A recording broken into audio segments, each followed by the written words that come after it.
The notification sound cuts through the hum of server fans like a knife through silence. I'm 3 floors underground in the basement of the Meridian building, fixing another busted network switch for another company that treats IT like magic. Wave a screwdriver, mutter some technical words, and somehow the internet works again. My name is Kian Harlow, and I've been keeping this city's digital infrastructure alive for 8 years. Not glamorous work, but it pays the bills and keeps me invisible. People see the uniform, the tool belt, the grease under my fingernails, and they assume I'm simple. Just another repair guy crawling through their walls and fixing their problems. They're wrong about the simple part. The text message glows on my phone screen. I'm leaving you for someone who actually makes me feel alive. I read it twice. 3 years of marriage reduced to 1 notification. The fluorescent lights buzz overhead while I process the words. Nora Harlow, real estate agent extraordinaire, queen of staged homes and fake smiles, has finally made her move. I don't reply immediately. Instead, I finish connecting the fiber optic cable, test the connection, and pack my tools with deliberate precision. The network switch hums back to life, green lights blinking in perfect sequence. Fixed. Unlike my marriage, my fingers hover over the phone keyboard. I could beg, I could rage, I could pretend to be surprised. Instead, I type, "Tell Marcus I said hi." Send. The phone rings within 8 seconds. "Kian?" Nora's voice shakes through the speaker. "How do you know his name?" I lean against the server rack, savoring the moment. "His wife told me. She's sitting right next to me." Silence. Then breathing. Heavy, panicked breathing. Then the call ends. I set down the phone and look at Elena Voss, who's been waiting patiently in the hallway outside the server room. She's holding 2 cups of coffee from the building's lobby cafe, her expression calm and calculating. Elena works in human resources for a consulting firm upstairs. Professional wardrobe, professional demeanor, professional smile that never quite reaches her eyes. "How did she take it?" Elena asks, handing me the coffee. "About as well as expected." "Elena found me 3 weeks ago. LinkedIn message, direct and businesslike. I believe your wife is sleeping with my husband. Coffee? We've met 6 times since then, comparing evidence, building our case like the methodical professionals we are. The first meeting was awkward. 2 betrayed spouses sitting in a downtown cafe, sharing the intimate details of our crumbling marriages with a stranger. But Elena approached infidelity like a project manager approaches a deadline, with spreadsheets, timelines, and documented proof. "Marcus Voss," she had said, sliding a manila folder across the table. "Motivational speaker, gym owner, serial cheater. Married to me for 7 years, screwing around for at least 3. I opened the folder. Photos, credit card statements, hotel receipts. Marcus was handsome in that artificially enhanced way that screamed personal trainer and protein shakes. Square jaw, perfect teeth, the kind of tan that comes from spending more time in front of mirrors than most people spend at their jobs. "Your wife?" Elena asked. I showed her Nora's Instagram, real estate photos, inspirational quotes about living your best life, carefully curated shots of our supposedly happy marriage. Elena studied each image with the focus of a forensic accountant. "They met at Premium Fitness," she said. 2 locations downtown. Marcus owns both." Premium Fitness. The gym Nora joined 6 months ago, claiming she needed to get back in shape and find herself. She'd come home energized, glowing, talking about her trainer and the amazing classes and how exercise was changing her life. I should have known then. Nora had never shown interest in fitness before. She considered walking to the mailbox cardio and treated vegetables like a punishment. But suddenly, she was buying workout clothes, protein bars, and scheduling her entire week around gym sessions. They joined the same week, Elena continued, pulling out more documents. Classes together, smoothies after. The gym security footage shows them leaving together, never actually exercising. Elena had done her homework. As an HR professional, she understood documentation, evidence, and building an airtight case. She'd spent weeks gathering proof, tracking patterns, and constructing a timeline of the affair. "The apartment," she said, producing another set of papers. "Studio in the Gaslamp district. Lease under a shell company Marcus created. Your wife's mail arrives there. Has for 4 months." I stared at the address. 6 blocks from our house. Nora had been maintaining a second residence practically in our neighborhood, and I never knew. Every late showing, every weekend open house, every evening she claimed to be working with clients. She was 6 blocks away, playing house with Marcus. "There's more," Elena said. "The shared credit card neither spouse knew about. Joint account at a bank across town, funded by cash withdrawals from both marriages. $23,000 balance, money skimmed from our household accounts, our savings, our shared future, and funneled into their secret life." "Flight confirmation," Elena said, sliding the final document across the table. 2 tickets to Costa Rica, departure in 11 days, one way, booked under their real names. I studied the airline tickets, Marcus Voss and Nora Harlow, not even bothering to hide their identities. They were planning to disappear together, leaving their spouses to pick up the pieces of their destroyed lives. "What do you want to do about it?" Elena asked. That was 3 weeks ago. Since then, we've met regularly, planning our response with military precision. Elena approached revenge like she approached everything else, systematically, professionally, and with devastating efficiency. Now, standing in the basement of the Meridian building, we're ready to execute Phase 1. My phone buzzes. Nora calling back. I let it ring through to voicemail. She tries again immediately. Voicemail. A 3rd time. Voicemail. 4th attempt.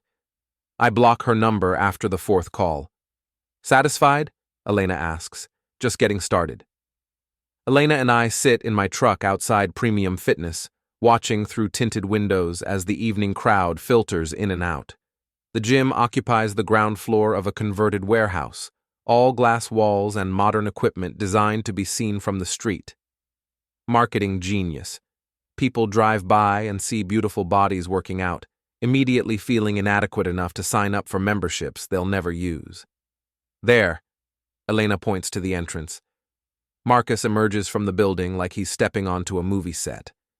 Perfect posture, designer workout clothes that probably cost more than my monthly truck payment, and that practiced smile he flashes at every person who walks by. He owns this place, and he wants everyone to know it. "Motivational speaker," I mutter, adjusting the camera lens. What exactly does he motivate people to do? Cheat on their spouses, apparently. I snap photos as Marcus greets clients, shakes hands, and poses for selfies. Everything about him screams performance. The way he stands, the way he gestures, the way he throws his head back when he laughs. It's all calculated for maximum impact. "Nora falls for this?" I ask. "Your wife isn't the first. Marcus has a pattern. Married women, usually going through some kind of life transition. He sells them on the idea that they deserve better, that they should follow their dreams, that life is too short for settling. And they buy it. They buy him, the fantasy he represents. Freedom, excitement, passion, everything they think is missing from their marriages.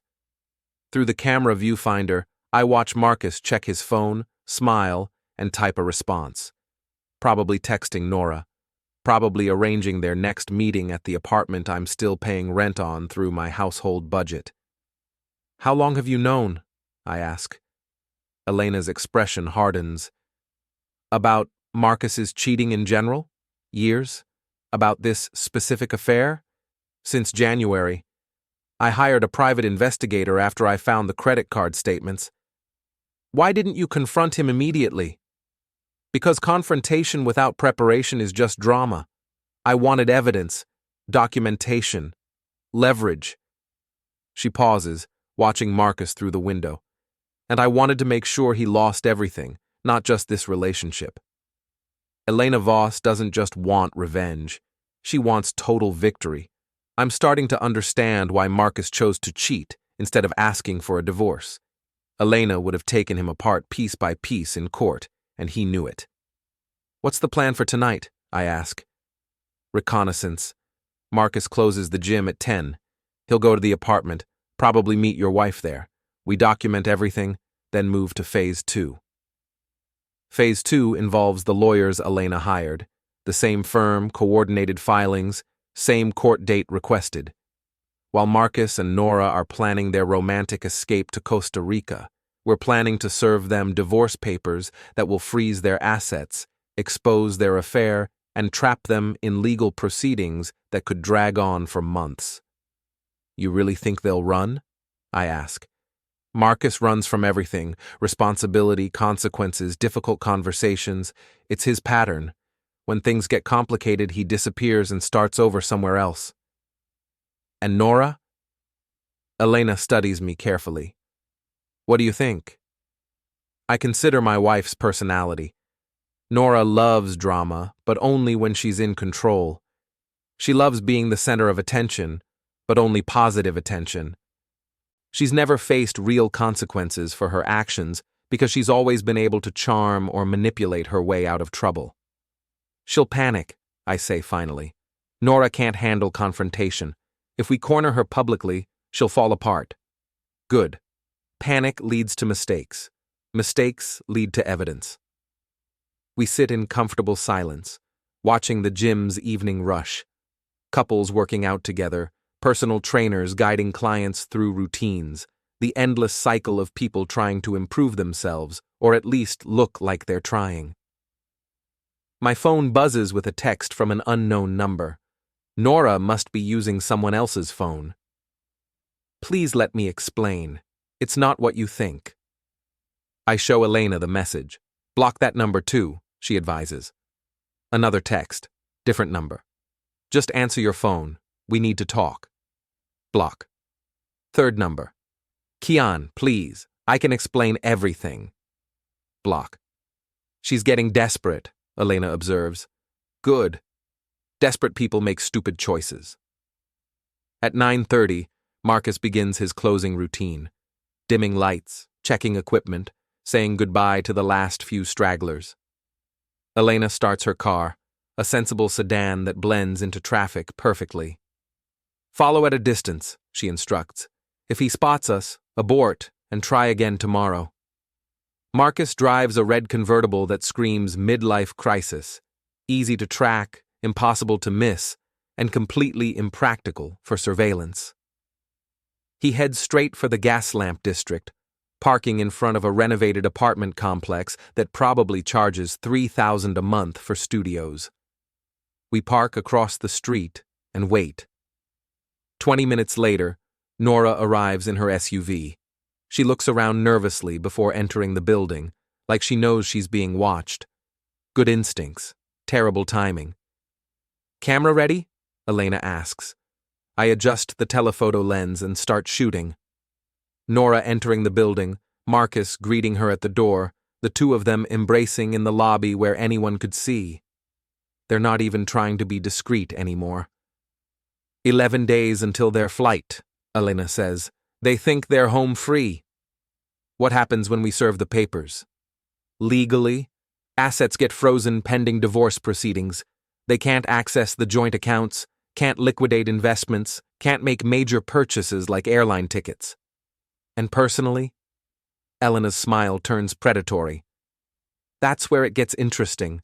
Marcus has built his entire business on his image. Motivational speaker, fitness guru, relationship expert.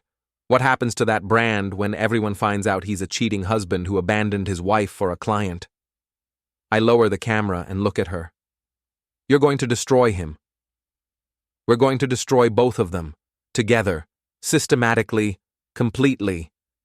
She's right, of course. This isn't just about ending two marriages, it's about consequences. Marcus and Nora made their choices, took their risks, and assumed they could escape without paying the price. They assumed their spouses would be too hurt, too shocked, or too weak to fight back. They assumed wrong. My phone buzzes again. Fourth unknown number. I love you. Please don't do this. I show Elena the message. then delete it without responding.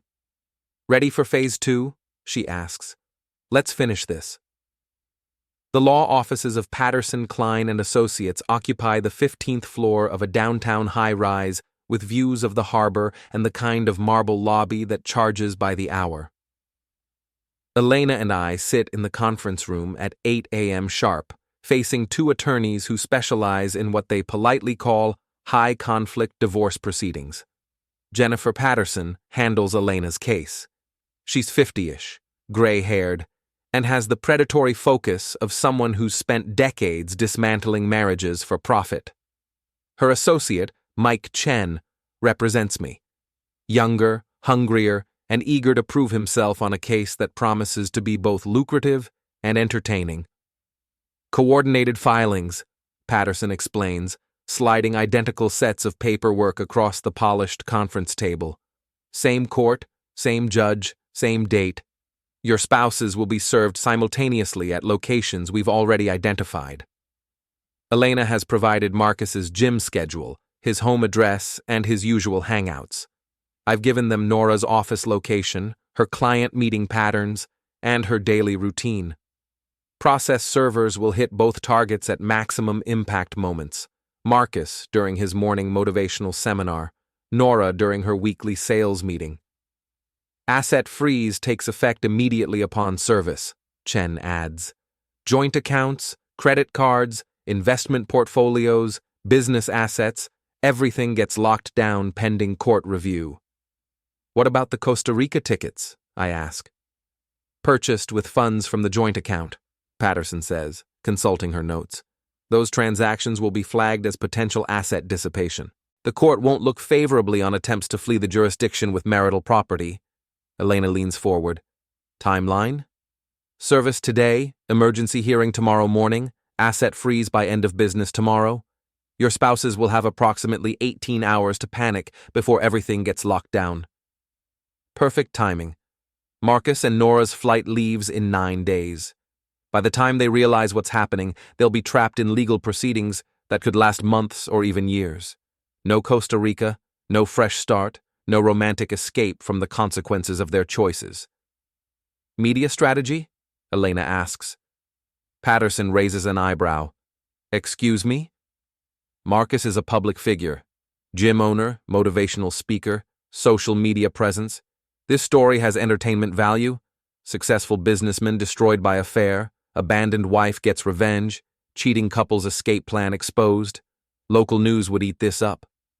I stare at Elena with new respect. She's not just planning legal revenge, she's planning social destruction. We can't directly contact media, Patterson says carefully. But if information becomes public through other channels, that's not our concern. Elena nods, satisfied. She's already thinking 3 moves ahead, orchestrating Marcus's complete professional and personal annihilation. Any questions? Chen asks. I have dozens, but they all boil down to one. When does this end? When your spouses agree to settlement terms that adequately compensate you for their betrayal, Patterson replies, or when they run out of money for legal fees, whichever comes first. We sign the papers, authorize the process servers, and schedule follow-up meetings. Elena and I walk to the elevator in silence, both processing what we've just set in motion. Second thoughts? She asks as we descend. None. You? I've been planning this for months. Marcus thinks he can charm his way out of anything, manipulate any situation to his advantage. He's about to learn otherwise. The elevator opens onto the marble lobby. Through the floor-to-ceiling windows, I can see the city waking up. People heading to work, starting their day, dealing with their own problems and complications. Somewhere out there, Marcus is preparing for his morning seminar, probably texting Nora about their upcoming adventure. Somewhere else, Nora is getting ready for her sales meeting, probably fantasizing about beaches and freedom and her exciting new life. In about 2 hours, both of their worlds will explode. Coffee? Elena suggests.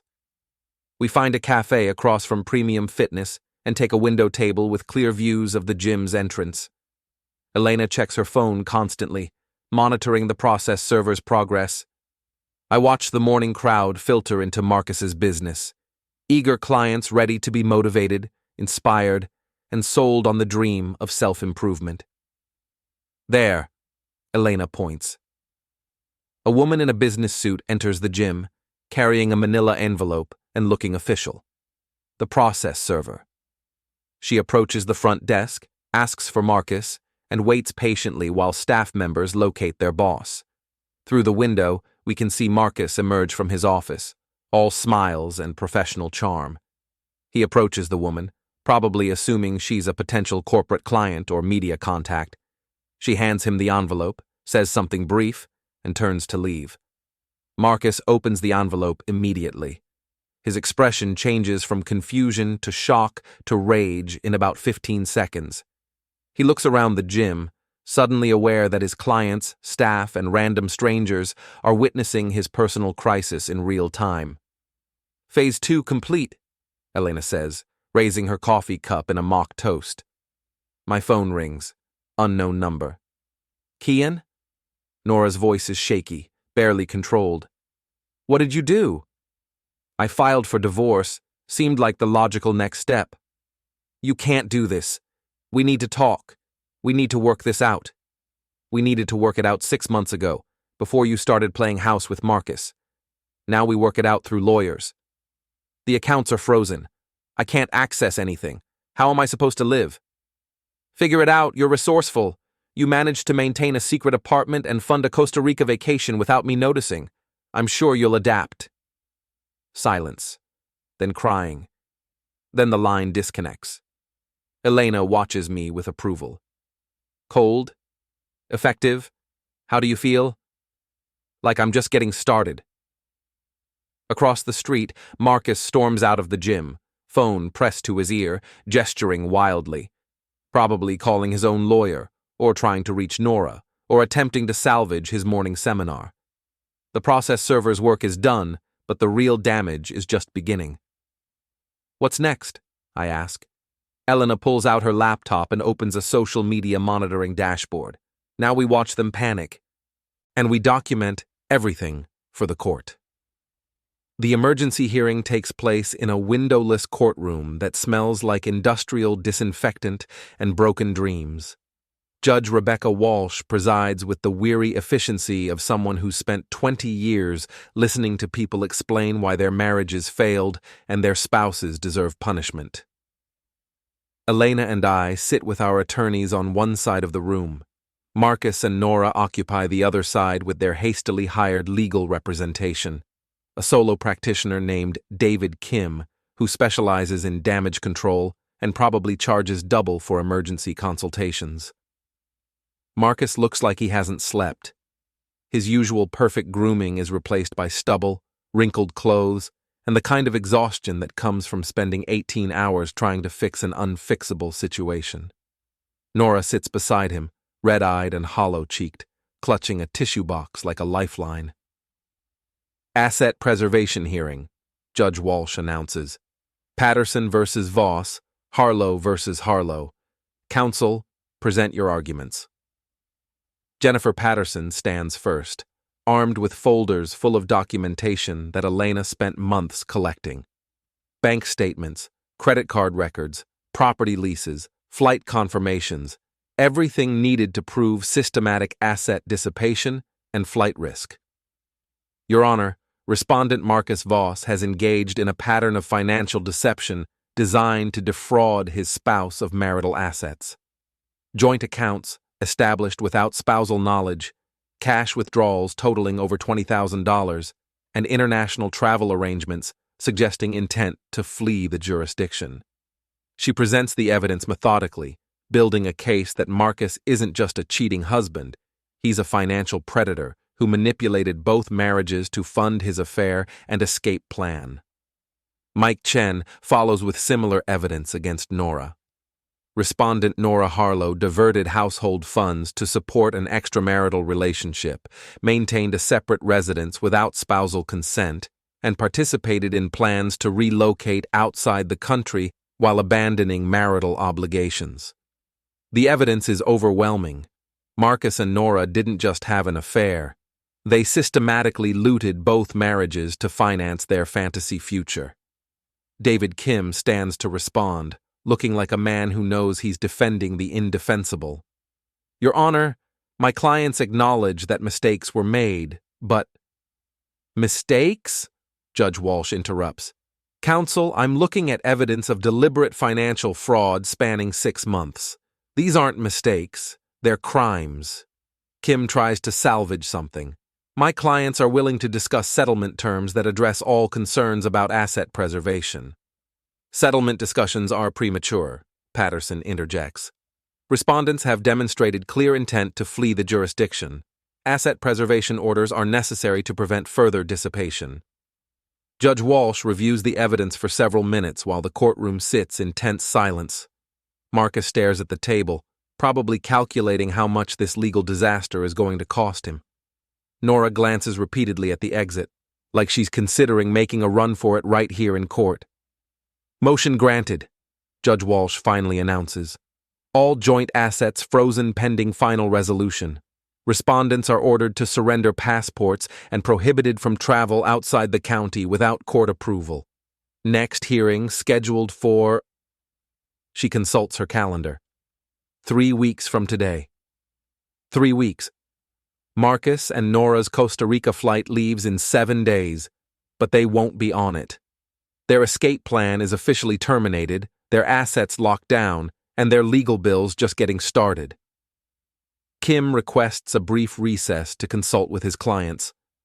Marcus and Nora huddle in the hallway outside the courtroom, their whispered conversation growing increasingly heated.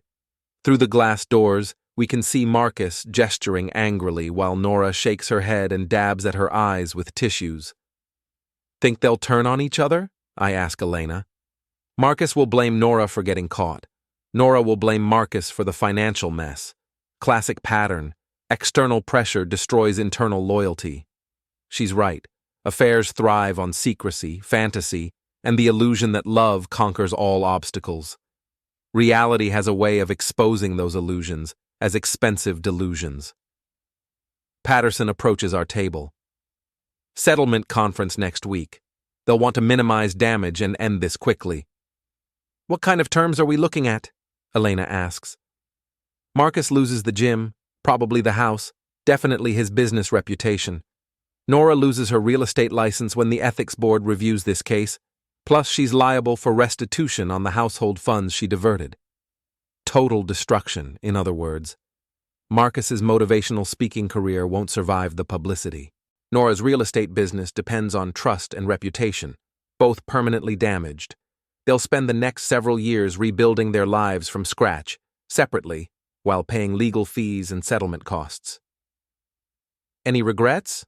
Elena asks me as we leave the courthouse. I consider the question seriously.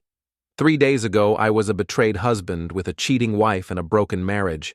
Today, I'm a man who fought back and won. Marcus and Nora made their choices, took their risks, and assumed they could escape without consequences. They assumed wrong. None, I say finally. They wanted to feel alive. Now they get to feel the consequences. Elena smiles, the first genuine, unguarded expression I've seen from her since this whole thing started. Want to get lunch? I know a place with a good view of premium fitness. Will we be able to see Marcus explaining to his clients why their gym is about to be sold to pay legal fees? If we're lucky. Then yes, definitely yes. We walk toward the restaurant, 2 people who found each other in the wreckage of our marriages and discovered that revenge, properly executed, tastes better than any Costa Rican vacation could have felt. 6 months later, I'm installing a new security system in the penthouse office of Morrison & Associates, the law firm that handled my divorce. The view from the 40th floor encompasses the entire downtown district, including the empty storefront that used to house Premium Fitness. Jennifer Patterson stops by to check on the installation progress. How's the new business venture working out? Better than expected. I adjust the camera angle to cover the reception area. Turns out there's good money in high-end security consulting, especially when your clients trust you to be invisible. My divorce settlement included a substantial portion of the assets Marcus and Nora had attempted to steal, plus punitive damages for their financial fraud. Elena's settlement was even larger. Marcus lost everything except his personal debt obligations. I used my portion to start Harlow Security Solutions, specializing in discreet surveillance and protection services for law firms, corporate clients, and private individuals. The irony isn't lost on me. I spent years being overlooked and underestimated, treated like just another repair guy crawling through walls and fixing problems. Now, those same skills, technical expertise, attention to detail, ability to blend into any environment, command premium rates from clients who value discretion above everything else. "Any word on your ex-wife?" Patterson asks. Nora moved back in with her parents in Phoenix, working at a call center last I heard. Her real estate license was suspended pending ethics review, but the suspension became permanent when she couldn't pay the legal fees to fight it. And Marcus? Bankruptcy court finalized his case last month. The gym sold at auction, house went into foreclosure, and his motivational speaking business collapsed when the affair story went public. Elena made sure every potential client knew exactly what kind of motivation he was selling. Patterson nods approvingly. Elena Voss is a formidable opponent. I wouldn't want to cross her. Neither would I. Elena and I maintained our alliance throughout the legal proceedings, coordinating strategies and sharing information to maximize damage to our former spouses. But once the settlements were finalized, we went our separate ways. Our partnership was built on mutual revenge, not romance, and we both understood that distinction. She took her settlement money and started her own HR consulting firm, specializing in workplace investigations and compliance issues. Apparently, there's excellent money in helping companies identify and eliminate problem employees before they become legal liabilities. "Installation complete," I announce, packing up my tools. Full coverage, motion detection, remote monitoring capability. Your confidential client meetings just became significantly more secure. Patterson writes me a check for services rendered. $5,000 for 2 days of work. Not bad for a guy who used to fix network switches for hourly wages. My phone buzzes with a text from an unknown number. After 6 months, I still get occasional messages from Nora, usually late at night when she's feeling sorry for herself and wants to blame me for the consequences of her choices. This time, it's different. "Saw your new business in the newspaper. Congratulations. You deserve success. Elena."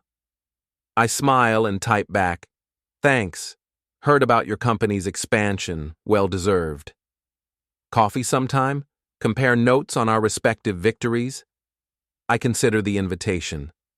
Elena Voss is intelligent, attractive, and shares my appreciation for strategic thinking and long-term planning. We worked well together during the divorce proceedings, complementing each other's strengths and covering each other's weaknesses, but we also destroyed 2 people together, methodically, completely, without mercy or regret.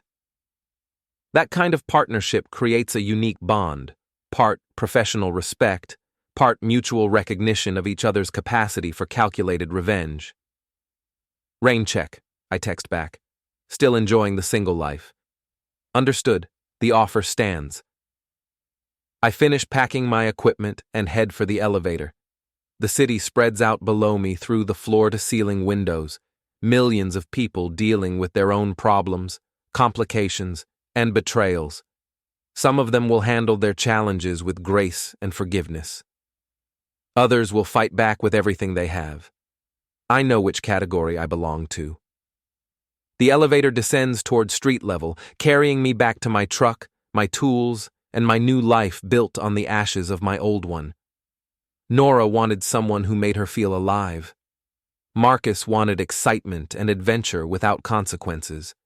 They both got exactly what they asked for, just not the way they expected. My phone rings as I reach the parking garage. Client call. A corporate executive who suspects his business partner is embezzling funds and wants discreet surveillance to gather evidence. "Harlow Security Solutions," I answer. "How can I help you?" Another betrayed spouse, another cheating partner, Another opportunity to help someone fight back against the people who underestimated them. The cycle continues, and I'm exactly where I belong, in the shadows, watching, documenting, and helping good people get the revenge they deserve. Some stories end with forgiveness and reconciliation, others end with justice and consequences. I prefer the second kind,